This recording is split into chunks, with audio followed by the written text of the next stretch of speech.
दोस्तों, मूवी की शुरुआत रिसर्च फैसिलिटी से होती है, जहां पर हमें बहुत सारे अंडों को दिखाया जाता है। तभी उनमें से एक अंडे से डायनासोर का बच्चा निकलने लगता है। इसके बाद हमें एक बच्चे को दिखाया जाता है जिसे अलग अलग तरह के डायनासोर्स को देखना काफी शौक था। उसका एक बड़ा भाई भी होता है, उसे भी डायनासोर्स को देखने में काफी इंटरेस्ट होता है। उन बच्चों के पेरेंट्स उनकी छुट्टियां गुजारने के लिए उनकी आंट के पास भेज देते हैं। उनकी आंट, जिनका नाम क्लैरी था, वो बहुत बड़े पार्क में मैनेजर थी जिसका नाम जुरासिक वर्ल्ड था। जब दोनों बच्चे पार्क में पहुंचते हैं तब वो देखते हैं कि उनकी आंट क्लैरी की कलीग उन दोनों को लेने आई होती है। फिर वो उन दोनों को उनकी आंट के पास ले जाती है। दोनों अपनी आंट से मिलकर बहुत खुश होते हैं। क्लैरी उन्हें स्पेशल पास देती है जिसमें दोनों बच्चे पार्क में बिना किसी रोक टोक के अच्छे से एंजॉय कर सकें।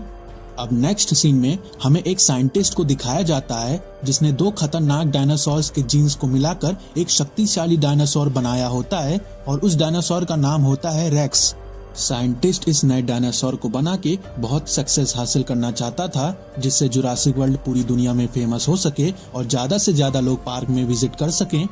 इसके बाद एंट्री होती है जुरासिक वर्ल्ड के मालिक की, जिसका नाम मसरानी होता है। क्लैरी उन्हें न्यू डायनासोर दिखाने के लिए अपने साथ ले जाती है। रेक्स डायनासोर को देखकर वो लोग काफी हैरान हो जाते हैं क्योंकि केज के मिरर पर क्रैक आए होते हैं जो कि रेक्स ने किए थे क्योंकि उसने यहाँ से बाहर निकलने की कोशिश की थी। पार्क की सिक्योरिटी और टाइट करने के लिए वो कहते हैं कि एक्स नेवी सोल्जर ओविन को अपने टीम में शामिल किया जाए। वो क्लैरी को ये भी बताते हैं ओविन को रेक्स का केज भी दिखाया जाए।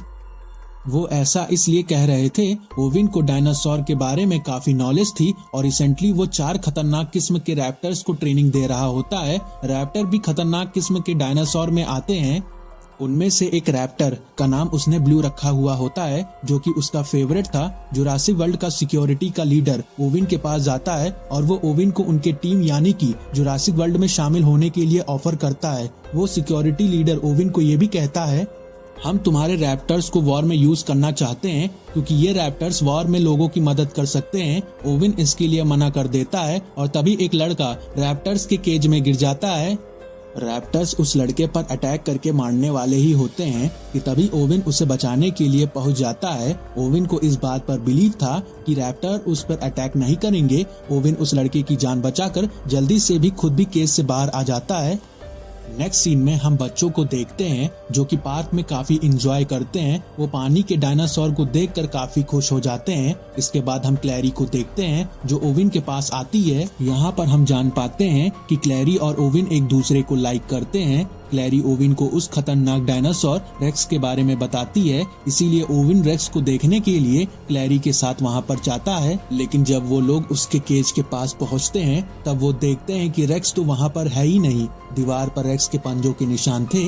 इसे देखकर वो समझ जाते हैं कि रेक्स ने यहाँ से भागने की कोशिश की है और वो सच में भाग गया है। इसीलिए क्लैरी फौरन कंट्रोल रूम के लिए निकल पड़ती है क्योंकि उन्होंने रेक्स की बॉडी पर एक ट्रैकर लगाया हुआ है जिसकी मदद से वो रेक्स को ट्रैक कर सकें। क्लैरी कंट्रोल रूम के ऑफिसर को कॉल करती है और रेक्स के बारे में उनसे पूछती है। कंट्रोल रूम के ऑफिसर रेक्स को ट्रैक करते हैं और वो क्लैरी को बताते हैं कि रेक्स तो अपने केज में ही है और साथ साथ वो क्लैरी को ये भी इंफॉर्मेशन देते हैं कि ओविन और कुछ वर्कर रेक्स की केज में चले गए हैं। ये सुनकर क्लैरी काफी डर जाती है, इसीलिए वो कंट्रोल रूम के ऑफिसर को कहती है कि उन लोगों को जल्दी से वहां से बाहर निकालो। जब ओविन और उसके वर्कर को ये बात पता चलती है कि रेक्स वहीं पर है तो वो लोग वहां से भागने लगते हैं, लेकिन उन लोगों की आवाज सुनकर रेक्स भी वहां आ जाता है। उनमें से एक वर्कर इतना ज्यादा डर जाता है कि वो जल्दीबाजी में केज का दरवाजा को बंद करना भूल जाता है और ऐसा करने के बाद वो वर्कर वहां से भाग जाता है। ओविन भी जान बचाकर वहां से भाग रहा होता है, लेकिन उसके पीछे पीछे रेक्स भी सब कुछ तोड़ते हुए बाहर आ जाता है। जिस वर्कर ने केज का दरवाजा बंद करना भूल गया था, रेक्स उसे पकड़ लेता है और खा लेता है। हम दूसरी तरफ ओविन को देखते हैं जो कार के नीचे छुपा हुआ होता है। ओविन अपनी बॉडी के ऊपर पेट्रोल डाल लेता है ताकि रेक्स को उसकी बॉडी की स्मेल ना आए और होता बिल्कुल ऐसा ही है। रेक्स वहां से चला जाता है। फिर ओविन बिल्कुल सही सलामत कंट्रोल रूम पहुंच जाता है। ओविन क्लैरी से पूछता है रेक्स कहां पर चला गया है। क्लैरी कहती है वो तो वहाँ से भाग चुका है और रेक्स भागकर जंगल में चला गया है। हमारी पावरफुल फोर्स उसे पकड़ने के लिए गई है। वो रेक्स को पकड़ लेते हैं उस ट्रैकर की मदद से जो कि उसके बॉडी पर लगा हुआ था, लेकिन रेक्स काफी तेज था इसीलिए वो पहले ही अपना ट्रैकर निकाल कर फेंक दिया था।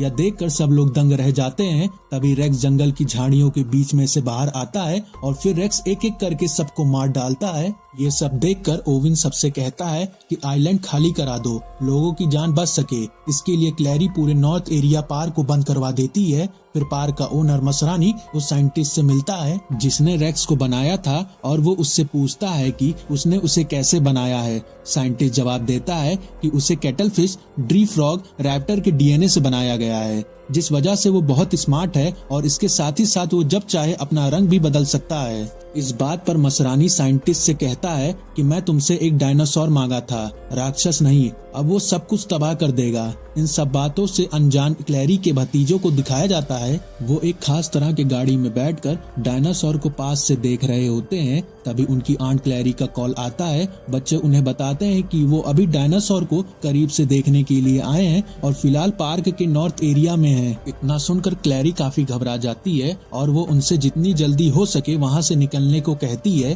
क्लैरी की बात खत्म नहीं होती है और वीक सिग्नल होने के कारण कॉल कट हो जाती है। तभी बच्चों को पता लगता है वो खास तरह की राइड अब बंद कर दी गई है, लेकिन वो अभी और एंजॉय करना चाहते हैं और उस गाड़ी को उस जगह की ओर आगे बढ़ा देते हैं जहाँ जाना किसी को भी अलाउ नहीं था। वो देखते हैं जो डायनासोर वहाँ थे वो खतरनाक नहीं थे, लेकिन तभी वहाँ पर रेक्स आ जाता है। वो सारे डायनासोर को एक एक करके मार डालता है। ये देखकर वो बच्चे काफी डर जाते हैं। इसके बाद रेक्स उन दोनों की खास गाड़ी जिसका नाम कार्डन पोर्ट होता है उस पर भी हमला कर देता है। वैसे वो कार्डन पोर्ट काफी मजबूत होता है, लेकिन रेक्स की ताकत के आगे वो भी टिक नहीं पाया और वो टूट जाता है, जिससे दोनों बच्चे बाहर आ जाते हैं। फिर दोनों बच्चे रेक्स से बचते बचाते वाटरफॉल के पास आ जाते हैं, लेकिन रेक्स उनका पीछा नहीं छोड़ता है। जैसे ही रेक्स उन पर हमला करने वाला होता है वो दोनों बच्चे गहरे वाटरफॉल में छलांग लगा देते हैं। ये देखकर रेक्स वहां से भाग जाता है। इधर क्लैरी काफी घबराई हुई ओविन के पास जाती है और उसे बताती है कि दोनों बच्चे अभी नॉर्थ एरिया में फंसे हुए हैं और उन्हें जल्दी से जल्दी सही सलामत वहां से निकालना होगा। ओविन क्लैरी को लेकर दोनों बच्चों को ढूंढने के लिए निकल जाता है। तभी नॉर्थ एरिया वाले रास्ते में उन्हें डायनासोर की डेड बॉडी मिलती है जिन्हें रेक्स ने मारा था। उन डायनासोर को मरा हुआ देखकर क्लैरी काफी दुखी हो जाती है। फिर वो दोनों बच्चों को बचाने के लिए आगे निकल जाते हैं। जब वो दोनों नॉर्थ के रिस्ट्रिक्टेड एरिया में पहुंचते हैं तब वो देखते हैं कि बच्चों का कार्डन पोर्ट पूरी तरह से टूटा हुआ है और बच्चों का कोई अता पता नहीं है और यहाँ क्लैरी काफी डर जाती है। फिर ओविन क्लैरी को बच्चों के पैरों के निशान दिखाता है और वो दोनों बच्चों के पैरों के निशान फॉलो करते करते वाटरफॉल तक पहुँच जाते हैं। ओविन कहता है बच्चों की जान बच गई होगी, अब हमें आगे नहीं जाना चाहिए, अब आगे जाना हमारे लिए सेफ नहीं है। लेकिन क्लैरी ओविन की बात नहीं मानती और कहती है कि मैं अपने भतीजों को लिए बिना कहीं नहीं जाऊंगी। फिर हमें वो दोनों बच्चों को दिखाया जाता है जो पार्क से निकलने का रास्ता ढूंढते हुए एक पुराने कार गैराज तक पहुंच जाते हैं, जहां वो दोनों अपने सूझबूझ से एक कार को रिपेयर करते हैं और वहां से निकल जाते हैं। उनसे थोड़ी दूर पर मौजूद ओविन और क्लैरी उस गाड़ी की आवाज सुनते हैं। वहां आकर उन्हें तसल्ली हो जाती है कि दोनों बच्चे पूरी तरह से सुरक्षित हैं। ओविन वहां पर रखी हुई एक कार को ठीक कर ही रहा होता है जिससे वो दोनों भी वहां से भाग सकें। तभी वहां पर रेक्स आ जाता है और उन पर हमला कर देता है। इधर security head owner mister Masrani से कहता है कि रेक्स को पकड़ने के लिए हमें ओविन के रैप्टर्स को यूज करना चाहिए, लेकिन मसरानी रैप्टर्स को पार्क में खुला नहीं छोड़ना चाहते थे क्योंकि रैप्टर्स आम लोगों के लिए खतरा बन सकते हैं। और फिर मसरानी खुद ही हेलीकॉप्टर से रेक्स को पकड़ने के लिए निकल जाते हैं। वहाँ वो देखते हैं रेक्स क्लैरी का पीछा कर रहा था और फिर वो रेक्स पर हेलीकॉप्टर से ताबड़तोड़ फायरिंग करना शुरू कर देते हैं, लेकिन निशाना चूक जाता है। अब रेक्स उनसे बचते हुए उड़ने वाले डायनासोर के केज में घुस जाता है। वहाँ पर मौजूद उड़न डायनासोर केज से बाहर आ जाते हैं और उनमें से एक डायनासोर की टक्कर मसरानी की हेलीकॉप्टर से हो जाती है, जिससे हेलीकॉप्टर क्रैश हो जाता है और पार्क ओनर मिस्टर मसरानी की मौत हो जाती है। तभी क्लैरी को कंट्रोल रूम से कॉल आता है। वहाँ से पता चलता है कि सिक्योरिटी कैमरों की वजह से बच्चे सेफली रेस्क्यू कर लिए गए हैं। क्लैरी उनसे कहती है कि मैं उनको लेने आ रही हूँ और फिर क्लैरी ओविन के साथ वहाँ से निकल जाती है। दूसरी तरफ हमें दिखाया जाता है उड़ने वाले डायनासोर लोगों के बीच में आ जाते हैं और उन पर हमला कर रहे होते हैं। इस भाग दौड़ में क्लैरी की कलीग दोनों बच्चों को सेफली कंट्रोल रूम तक ले जा रही होती है। तभी उड़ने वाला डायनासोर उसे उठाकर ले जाता है और जैसे ही पानी तक पहुंचता है, पानी वाला डायनासोर उन दोनों को निकल जाता है। इसके ठीक बाद क्लैरी और ओविन भी वहां आ जाते हैं और फिर दोनों बच्चों को साथ लेकर वहां से निकल जाते हैं। अगले सीन में हमको दिखाया जाता है सिक्योरिटी हेड मिस्टर मसरानी की मौत के बाद काफी गुस्से में होता है और ओविन के रैप्टर्स रेक्स के खिलाफ खड़ा करने के लिए तैयार होता है। वो रैप्टर्स पर एक खास तरह के मशीन सेटअप करता है जिससे उनके हर मूवमेंट पर नजर रखी जा सके। जब ओविन को ये बात पता चलती है तो उसे बहुत गुस्सा आता है और उन दोनों के बीच तीखी बहस शुरू हो जाती है क्योंकि अब उनके पास वक्त बहुत कम होता है। इसीलिए ओविन को सिक्योरिटी हेड की हर बात माननी ही पड़ती है और फिर सभी एकजुट होकर रेक्स को पकड़ने का प्लान बनाते हैं। ओविन उन रैप्टर को रेक्स की स्मेल सुंघाता है और फिर उनको आजाद कर देता है। अब वो रैप्टर्स तेजी से जंगल की ओर भागने लगते हैं और आखिरकार रेक्स उन्हें मिल ही जाता है। इधर ओविन भी अपनी पूरी सिक्योरिटी फोर्स के साथ वहां पर पहुंच जाता है। इधर ये सब एक हैरान कर देने वाली चीज को देखते हैं। रैप्टर्स रेक्स से बात कर रहे होते हैं और तभी ओविन को समझ में आता है कि आखिर में रेक्स भी एक रैप्टर है, इसीलिए वो उन रैप्टर्स से आराम से बात कर पा रहा था। इसी मौके का फायदा उठाकर वहाँ की सिक्योरिटी फोर्स रेक्स पर हमला करने लगती है। पर दोस्तों, अब कहानी में एक नया मोड़ आता है और हम देखते हैं कि वहाँ पर मौजूद सारे रैप्टर्स सिक्योरिटी फोर्स पर हमला करने लगते हैं। ये देखकर क्लैरी और बाकी बच्चे घबरा जाते हैं, इसीलिए वो तुरंत ही उस वैन को लेकर वहाँ से चले जाते हैं। और तभी रास्ते में उन्हें ओविन भी मिल जाता है जो कि क्लैरी को उसके पीछे आने के लिए कहता है और इसके बाद सभी लोग पार्क के सिक्योरिटी रूम में पहुंच जाते हैं जहां सिक्योरिटी हेड पहले से मौजूद होते हैं। वो उन सब से कहता है कि मैंने इन रैप्टर्स को अपने हथियार की तरह इस्तेमाल करना चाहता था, लेकिन तभी उनके पीछे से एक रैप्टर वहां पर पहुंच जाता है जो कि उस सिक्योरिटी हेड पर हमला कर देता है और उसे जिंदा तड़पा तड़पा के खा जाता है, जिसे देखकर क्लैरी और बाकी लोग उस रूम से बाहर आ जाते हैं। लेकिन बाहर आने पर उन्हें बाकी बचे रैप्टर्स घेर लेते हैं जिसमें ओविन का एक फेवरेट रैप्टर भी मौजूद होता है। ओविन अपने फेवरेट रैप्टर से बात करने की कोशिश करता है और इसी मौके का फायदा उठाकर वो उसके ट्रैकिंग डिवाइस को ऑफ कर देते हैं, जिसके कारण वो रैप्टर्स के साथ साथ बाकी सारे रैप्टर्स भी नॉर्मल हो जाते हैं।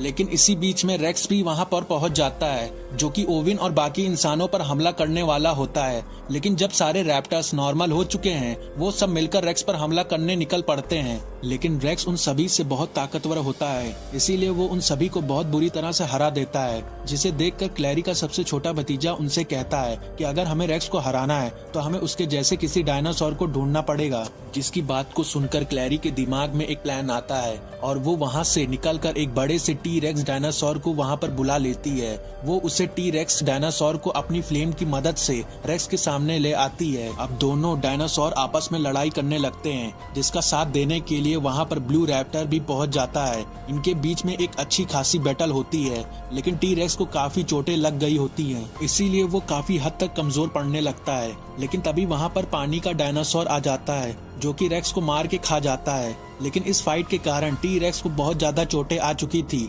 इसीलिए वो वहाँ से चला जाता है। अब ब्लू रैप्टर्स ओविन की तरफ देख रहा होता है और ओविन उसे एक इशारा करता है, जिसके कारण वो ब्लू रैप्टर भी वहाँ से चला जाता है। अब मूवी के एंड सीन में हम उन बच्चों के पेरेंट्स को देखते हैं जो कि ओविन और क्लैरी को धन्यवाद कर रहे होते हैं क्योंकि उन्होंने उनके बच्चों की जान की हिफाजत की थी। और यहीं पर मूवी खत्म हो जाती है।